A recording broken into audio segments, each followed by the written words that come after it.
Então, pessoal, a gente vai agora representar as esquadrias, tá?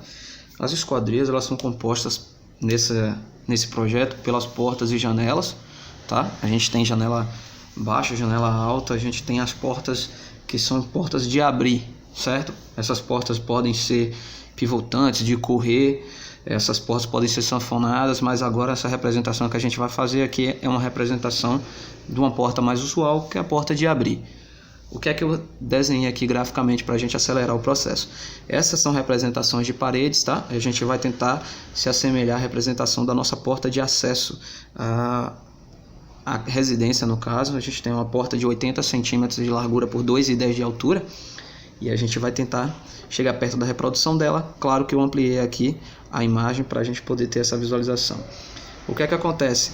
A gente vai ter que marcar, primeira coisa, essas linhas aqui que estão seguindo o mesmo alinhamento de paredes, elas podem aparecer ou não. Vai depender se o seu piso ele vai ter soleira ou não, certo? Nesse caso aqui, como a gente tem duas áreas, uma área interna e uma área externa ligadas, e a gente tem uma diferença provável de altura aqui entre a área externa e a área interna, a gente representa uma soleira, porque quando a gente vai construir, a gente utiliza uma soleira. Se eu tenho ambientes próximos, esses ambientes estão no mesmo nível e não são ambientes com áreas molhadas, eu posso representar eles sem soleira, tá? Que é o restante, como a gente vai trabalhar. O que seriam essas áreas molhadas? Cozinha e banheiro, tá? Se eu tenho, por exemplo, uma sala, uma ligação entre a minha sala e o meu quarto, eu posso representar com soleira ou sem soleira. Não me obriga necessariamente a ter essa soleira. Mas no caso aqui, como a gente tem área externa e área interna, a gente representa essa soleira aqui, tá? E a gente vai representar agora os outros elementos da porta. Qual o primeiro elemento que a gente tem que representar aí? A largura da porta, tá? Então vocês vão marcar 80 centímetros aqui dentro da escala de 1 para 50. Claro que o meu está ampliado aqui, então vai acabar não dando 80, vai dar um pouquinho mais, tá? O meu está aqui na escala de 1 para 25, vai dar 1,60 mais ou menos. Então aqui a gente vai ter que ter, nessa largura, demarcar essa mesma dimensão na horizontal e na vertical, tá? Então eu marco um ponto aqui de referência, porque depois eu vou ter que fazer o arco de abertura da minha porta. Quando eu marco essa diferença, então eu vou vir aqui, vou pegar essa medida e vou marcar essa mesma medida aqui na vertical. Eu tenho o tamanho da altura da minha folha de porta, certo? Eu vou ter que representar ela aqui. Então eu pego uma linha auxiliar, eu represento essa folha de porta. Essa folha de porta ela tem uma espessura, tá? Porque é a madeira que a gente vê na porta. Então a gente representa essa folha da porta. E essa segunda linha, ela fica para dentro da soleira, tá? Então essa porta, ela tá abrindo nesse eixo. Se ela tá abrindo nesse eixo, eu tenho que representar o meu arco de abertura.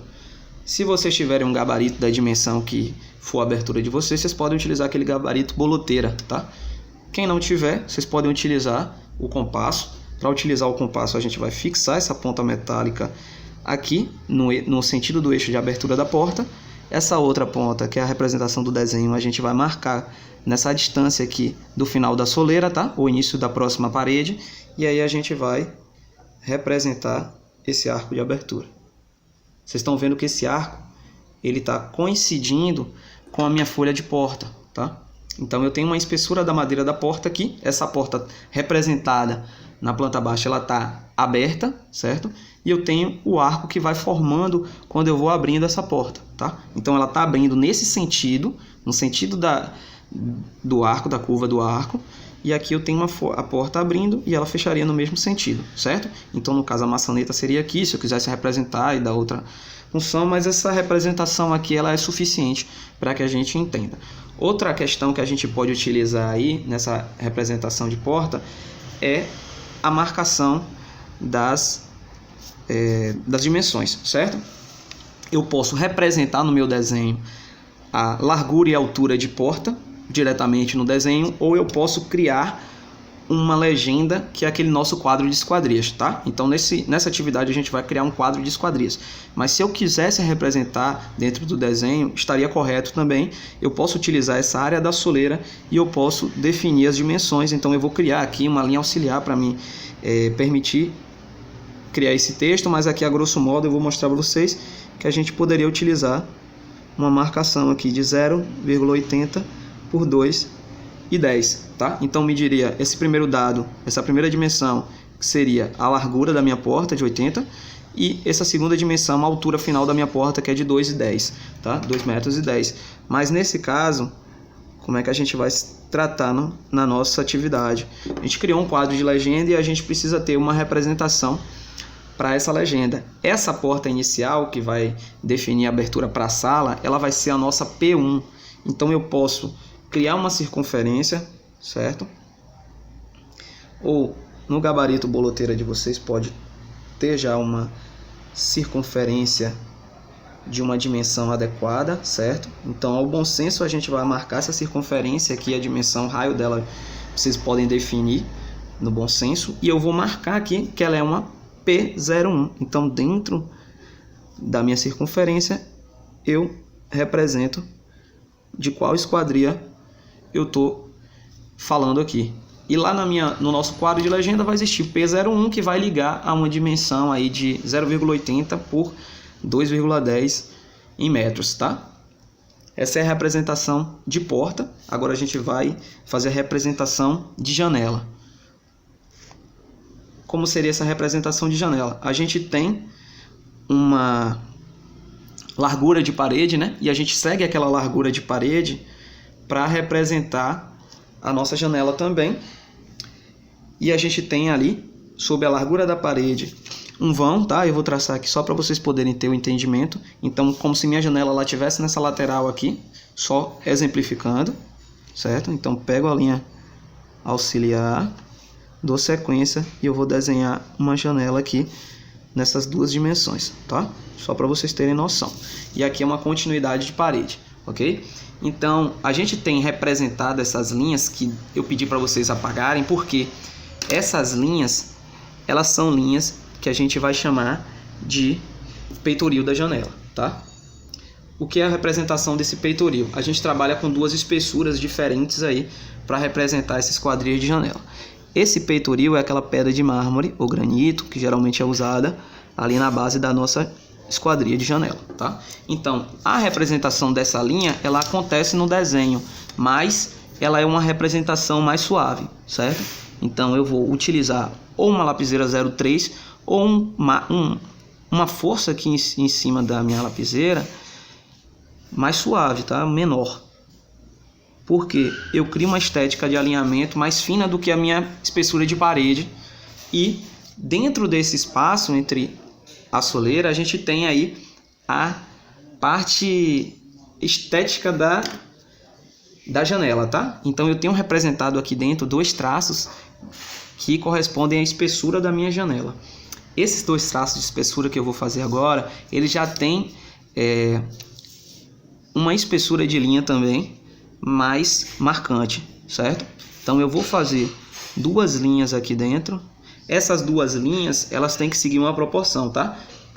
Esteticamente, a parte representada da janela que está aqui dentro, ela vai ficar aqui no meio dessa soleira, tá? Vão ser duas linhas, e essas duas linhas, elas têm uma diferença. Se vocês forem utilizar aí a escala de 1:15 ou 1:50, vocês vão ter 15 centímetros de soleira, certo? Então vocês podem utilizar aí 5 para cada lado, porque nessa escala, como ela é pequena, a gente não consegue trabalhar menor que os 5. Então vocês podem fazer 5 em um sentido, 5 em outro, tá? Dentro da parede, e demarcar as linhas de esquadria.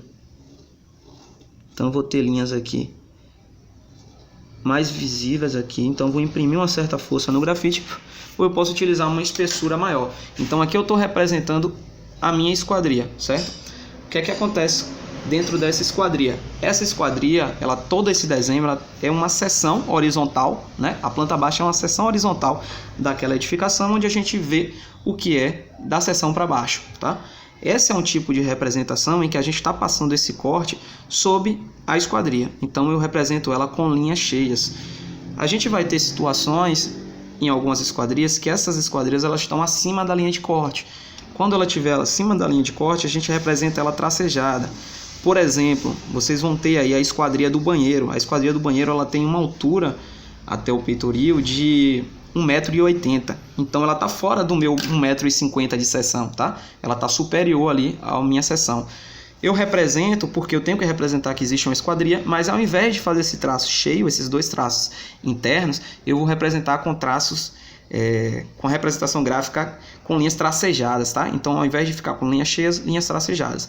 Vou representar aqui a grosso modo, só para vocês terem uma noção também de como fazer essa representação de esquadria. Essa minha esquadria eu estou utilizando em uma parede na vertical, tá? Mas pode ser uma parede na horizontal também.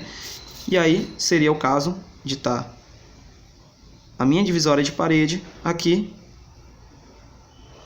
e eu posso reforçar a linha de parede também para demarcar que a minha parede ela tá com a hierarquia de linha aqui dentro da hierarquia de linha mais grossa, tá?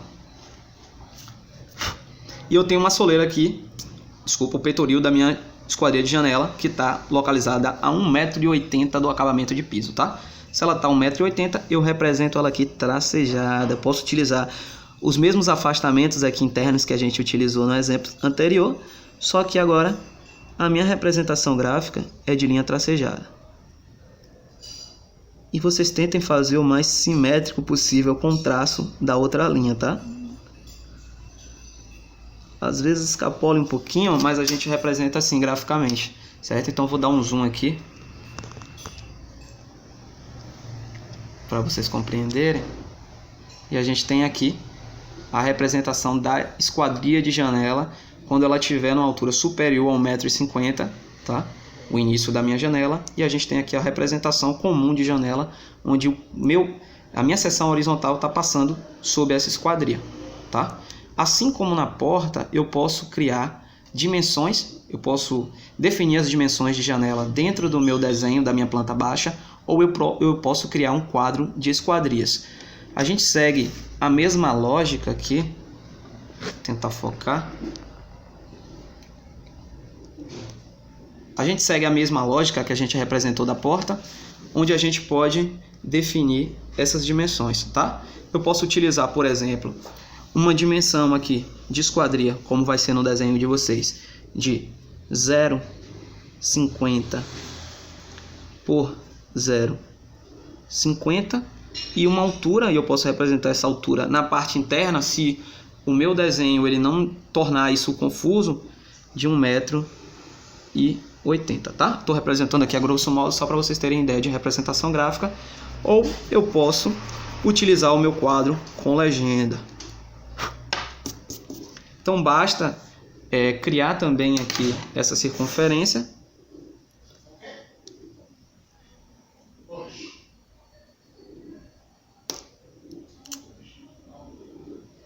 Quebrou a ponta aqui, mas eu crio uma circunferência aqui, tá, pessoal?